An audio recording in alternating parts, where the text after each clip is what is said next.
Amaran media அன்பு நேயர்களுக்கு இனிய மதிய வணக்கம். முதலாவதாக வாங்க குவைத்தோட தினார் ரேட்டை பார்க்கலாம். ஒரு தினார் இந்தியாவின் மதிப்பு 284 ரூபாயாகவும் ஒரு தினார் இலங்கையின் மதிப்பு 981 ரூபாயாகவும் உள்ளது. இது அல்முல்லா எக்ஸ்சேஞ்சோட ஆன்லைன் ரேட் ஆகும். அடுத்ததாக அவங்க குவைத்தோட தங்க விலையை பார்க்கலாம். 1 கிராம் 24 கேரட் தூய தங்கத்தின் விலை 33 தினார் 414 ஃபில்ஸ் ஆகவும் 1 கிராம் 22 கேரட் தூய தங்கத்தின் விலை 30 தினார் 641 ஃபில்ஸ் ஆகவும் 1 கிராம் 21 கேரட் தூய தங்கத்தின் விலை 29 தினார் 237 ஃபில்ஸ் ஆகவும் 1 கிராம் 18 கேரட் தூய தங்கத்தின் விலை 25 தினார் 61 ஃபில்ஸ் ஆகவும் உள்ளது. அடுத்ததான் வாங்க செய்திகளுக்குள்ள போகலாம். அதுக்கு முன்னாடி நம்ம சேனல் சப்ஸ்கிரைப் பண்ணாதவங்க சப்ஸ்கிரைப் பண்ணிடுங்க. பக்கத்தில் இருக்க பெல் ஐக்கனை கிளிக் பண்ணிடுங்க. அப்பதான் நம்ம போடக்கூடிய ஒவ்வொரு வீடியோக்கும் நோட்டிபிகேஷன் மூலம் உங்களுக்கு வரும். இப்போ வாங்க செய்திகளுக்குள்ள போகலாம்.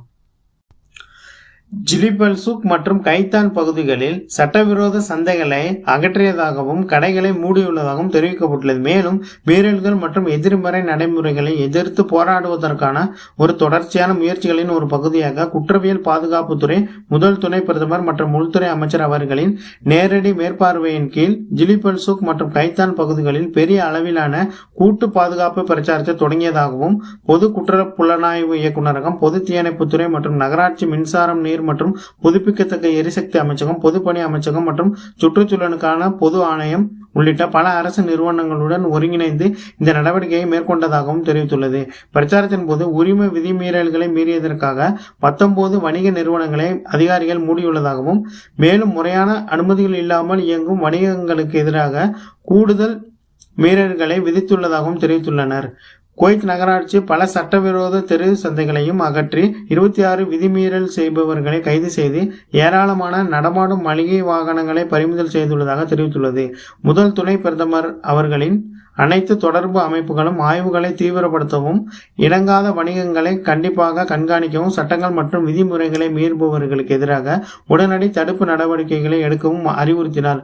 மீறல்களை நிவர்த்தி செய்வதற்கும் பொது பாதுகாப்பை மேம்படுத்துவதற்கும் சமூகத்தை பாதுகாப்பதற்கும் தொடர்புடைய அதிகாரங்களுடன் இணைந்து இதுபோன்ற கூட்டு கள நடவடிக்கைகளை தொடர்வதற்கான தனது உறுதிப்பாட்டை உள்துறை அமைச்சகம் மீண்டும் உறுதிப்படுத்தியுள்ளதாக தெரிவித்துள்ளது.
ஃப்ரைடே மார்க்கெட் அதாவது சூக் ஜுமா பகுதியில் நடத்தப்பட்ட சோதனையில் 52 வெளிநாட்டினர்கள் கைது செய்யப்பட்டு நாடு கடத்தப்பட உள்ளதாக தெரிவிக்கப்பட்டுள்ளது. மேலும் அல்ராயில் உள்ள வெள்ளிக்கிழமை சந்தையில் பர்வானியா பாதுகாப்பு இயக்குநரகம் பிரதிநிதிப்படுத்தப்படும் பொது பாதுகாப்பு துறையால் நடத்தப்பட்ட ஒரு பெரிய பாதுகாப்பு பிரச்சாரத்தின் விளைவாக வதிவிட சட்டங்களை மீறியதற்காக பல்வேறு வெளிநாட்டினரைச் சேர்ந்த 52 வெளிநாட்டினர் கைது செய்யப்பட்டுள்ளதாகவும் நாடு கடத்தல் நடைமுறைகளுக்கான ஒப்புதலுக்காக அவர்களின் பெயர்கள் பொது பாதுகாப்பு துறையின் தலைவர் அவர்களால்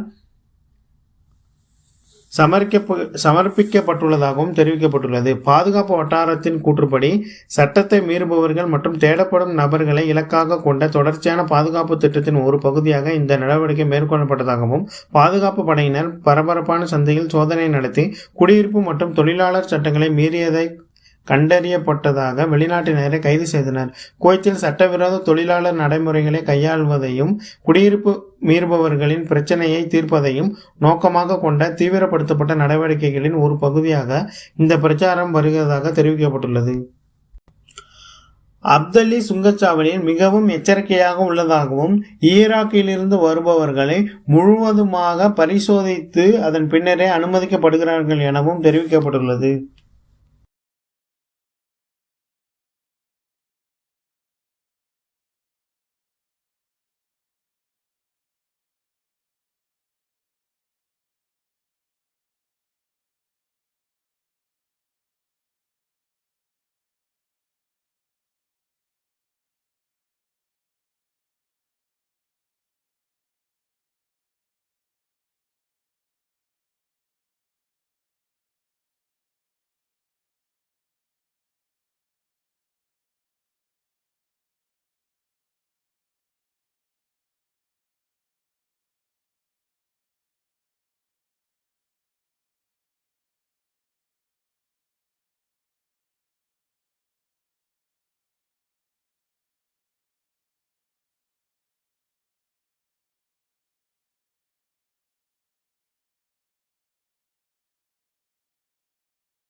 குவைத்தில் வீட்டில் தயாரிக்கப்பட்ட மதுபானங்களை விற்பனை செய்ததற்காக 3 ஆசிய வெளிநாட்டினர் கைது செய்யப்பட்டுள்ளதாக தெரிவிக்கப்பட்டுள்ளது. மேலும் ஹசாவி மற்றும் ஜிலிபல்சுக் பகுதியில் உள்ளூரில் தயாரிக்கப்பட்ட மதுபானங்களை விளம்பரப்படுத்தி விற்பனை செய்ததாக குற்றம் சாட்டப்பட்ட 3 ஆசிய வெளிநாட்டவர்களை பர்வானியா பாதுகாப்பு படையினர் கைது செய்தனர். சந்தேக நபர்கள் விற்பனைக்கு தயாராக இருந்த 23 மது பாட்டில்களை வைத்திருந்ததற்காக கைது செய்யப்பட்டுள்ளதாக தெரிவிக்கப்பட்டுள்ளது. ஹசாவியில் வழக்கமான ரோந்து பணியின் போது சந்தேகத்திற்கிடமான பைகளை எடுத்து செல்வதை கண்ட பின்னர் சந்தேக நபர்கள் தடுத்து நிறுத்தப்பட்டதாக அதிகாரிகள் தெரிவித்தனர். தப்பிச் செல்ல முயன்ற போது அவர்களை துரத்தி சென்று கைது செய்யப்பட்டதாகவும் தெரிவித்துள்ளனர். விசாரணையில் அந்த நபர்கள் தங்கள் வீட்டில் மதுபானம் தயாரித்து வாடிக்கையாளர்களுக்கு விநியோகித்து வந்ததாக தெரிய வந்தது. விசாரணையின் போது 3 சந்தேக நபர்களும் தங்கள் செயல்பாடுகளை ஒப்புக்கொண்டனர்.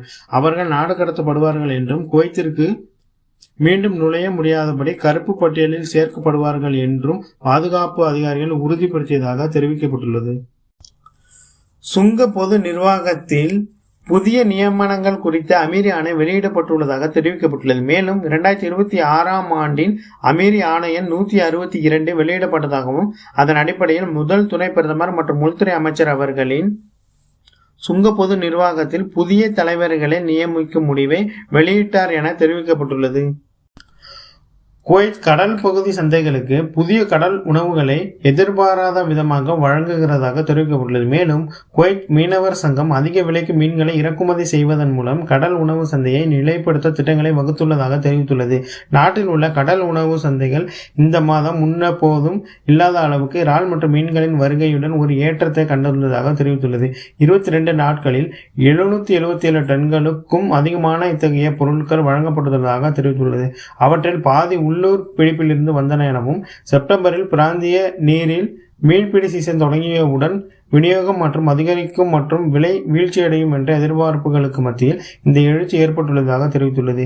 வர்த்தகம் மற்றும் தொழில்துறை அமைச்சகத்துடன் இணைக்கப்பட்ட ஷர்க் மீன் சந்தையின் புள்ளி விவரங்கள் ஆகஸ்ட் தொடக்கத்தில் பொருளாதார ரீதியில் மீன்பிடி சீசன் தொடங்கியதிலிருந்து சுமார் 777.3 டன் இறால் மற்றும் பல்வேறு மீன்கள் சந்தைகளுக்கு வழங்கப்பட்டுள்ளதாக தெரிவித்துள்ளது. ஊடகங்களில் அங்கீகரிக்கப்படாத இராணுவ சின்னங்களை பயன்படுத்துவதற்கு எதிராக குவைத் எச்சரிக்கை விடுத்துள்ளதாக தெரிவிக்கப்பட்டுள்ளது. மேலும் குவைத்தில் தகவல் அமைச்சகம் நாடகம் மற்றும் கலை தயாரிப்பாளர்கள் அதிகாரப்பூர்வ விதிகளை பின்பற்ற நினைவூட்டியுள்ளது எனவும் குறிப்பாக இராணுவ அல்லது பாதுகாப்பு சீருடைகளை பயன்படுத்தும் போது இதற்கு முன் அனுமதி தேவைப்படும் எனவும் தெரிவித்துள்ளது. மாவு ஆலை விற்பனை நிலையங்களில் உணவுப் பொருட்களின் சில்லறை விற்பனைக்கு ஒப்புதல் அளித்துள்ளதாக தெரிவிக்கப்பட்டுள்ளது. மேலும் குவைத் மாவு ஆலைகள் மற்றும் பேக்கரிகள் நிறுவனத்தின் அனைத்து விற்பனை நிலையங்களிலும் அதன் பேக்கரி தளங்களுக்குள் செயல்பாடுகளை சேர்க்க வேண்டும் என்ற கோரிக்கையை நகராட்சி மற்றும் வீட்டு வசதி விவகாரங்களுக்கான துணை அமைச்சர் அவர்கள் ஒப்புதல் அளித்துள்ளதாக தெரிவிக்கப்பட்டுள்ளது.